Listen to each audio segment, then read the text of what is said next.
How to write a hit song. Well, maybe it won't be a hit just yet, but I can't guarantee that. If I knew that, answer that question, you know, that'd be really cool. But I can tell you how to write a song that is very similar to lots of songs that you'll probably hear or have heard on the radio. So here we go. We start with our notes. We got, as we all know, the 7 notes: C, D, E, F, G, A, B. And if we count those, starting with C, that's C is 1, 2 is D, 3 is E, 4 is F, 5 is G, A is 6, and 7 is B.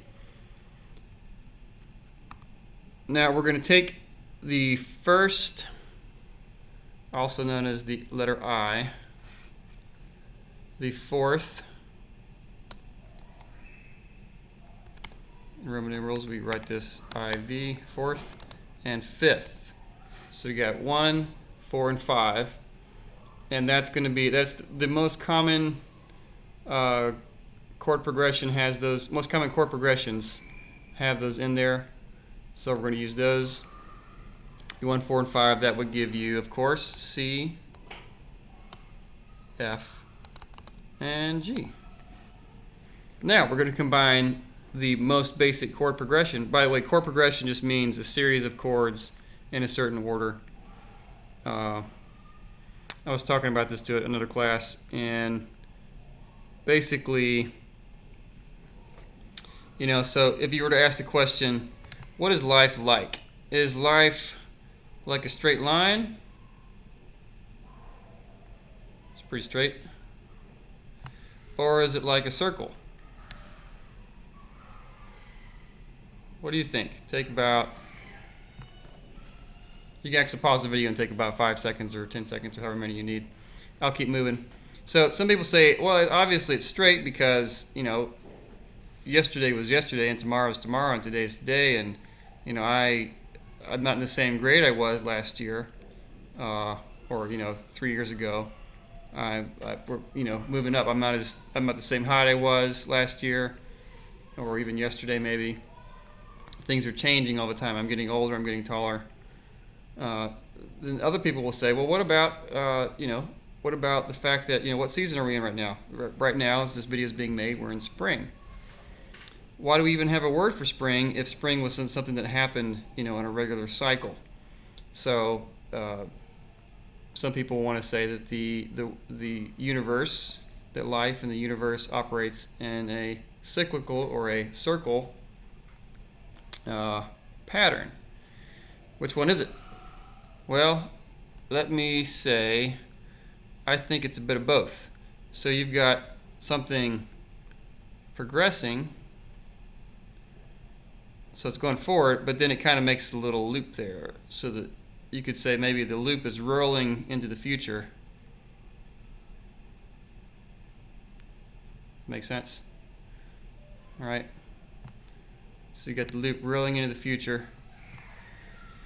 And that is how a lot of life could be seen to be working. So you have winter, spring, summer, fall, and then you got the next year winter, spring, summer, fall, and the next year winter, spring, summer, fall, but then you've got I was in first grade this I was 7 years old this year. Next year I'm going to be 8, and then 9 and 10, 11, 12, 13, 14, so on and so forth.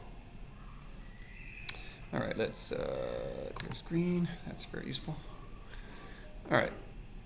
So that we're going to use this model here. I'll go ahead and draw it back up here, just as kind of to remind us what we're doing here.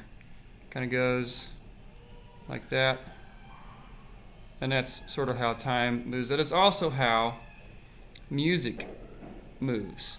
There are some repeating patterns. You can think of each loop as a repetition, but there's also some progress. It's still going forward. There is still something.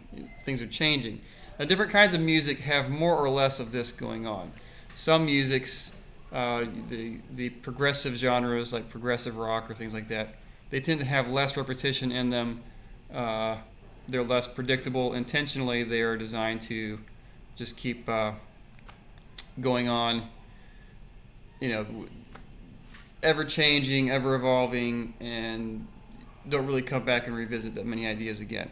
Other genres like rap music or minimalist music, and a lot of what's it called, the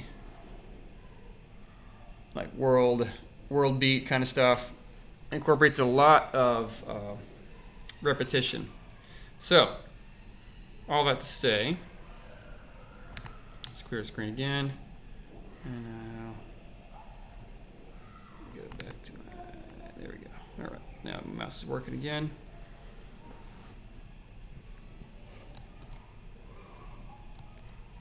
Oops. All right. So we got C, F, and G. And now we're going to use our basic time signature for 4. Usually you see it written like this, 4 on top of 4. But in this instance, we'll write it that way. 4 over 4, which means 4 beats per measure. The first one means 4 beats per measure. And then this one means those beats are 1/4 note long. So we're going to count that out as a 1, 2, 3, 4. All right, and we're going to start putting our chords in there. So first I'm going to put a C. So C, 2, 3, 4. F, 2, 3, 4. G, 2, 3, 4. F, 2, 3, 4. And to fit this in here, I think I'm going to shrink this down a bit.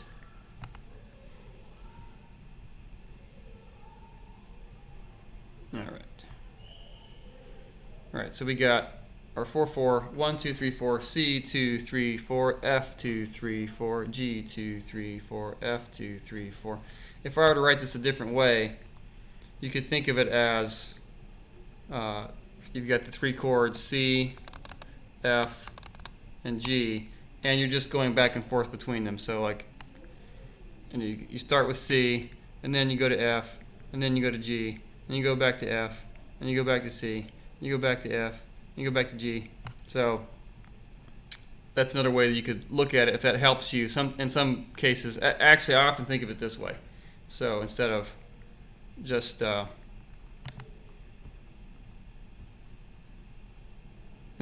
thinking about the progress of it, I will simplify it even more and think about going back and forth between what's there. The chords are just kind of there, and you just kind of jump back and forth between them.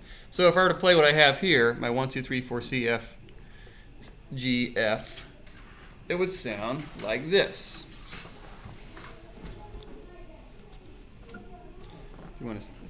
Any guitar players out there? There we go. All right.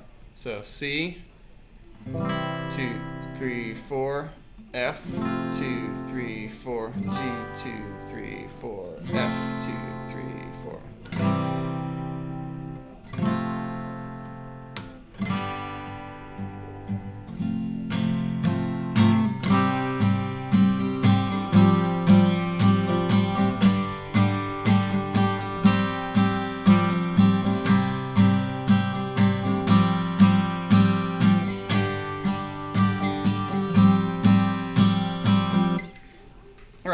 So hopefully that kind of reminds you of a song that you've heard. It already starts to sound like a song, and this is about as simple as you can get with a 3-chord song. If you were to have a 3-chord song and say, make me as simple as go to some professional songwriter and say, I want you to write me a 3-chord song about as simple as it can get, they might even possibly recreate this very same thing if you tell them to write it in the key of C, because this is about as easy as it gets. So we've got your basic pattern, 1, 2, 4, 4, 4. So 1, 2, 3, 4. We're kind of 1, 2, 3, 4, and repeating 1, 2, 3, 4, 1, 2, 3, 4. And we got our basic key of C, the easiest key to write out because there's no sharps and flats in it. It's all the white keys, so they're all just in a row there. And so there you have it. So this little lecture is designed to be the prelude to a BandLab project in which you will first create this pattern on your BandLab account in your mixer, and then from here we can develop more interesting and complicated songs, or the backtracks to a song. Thank you for your time and have a wonderful day.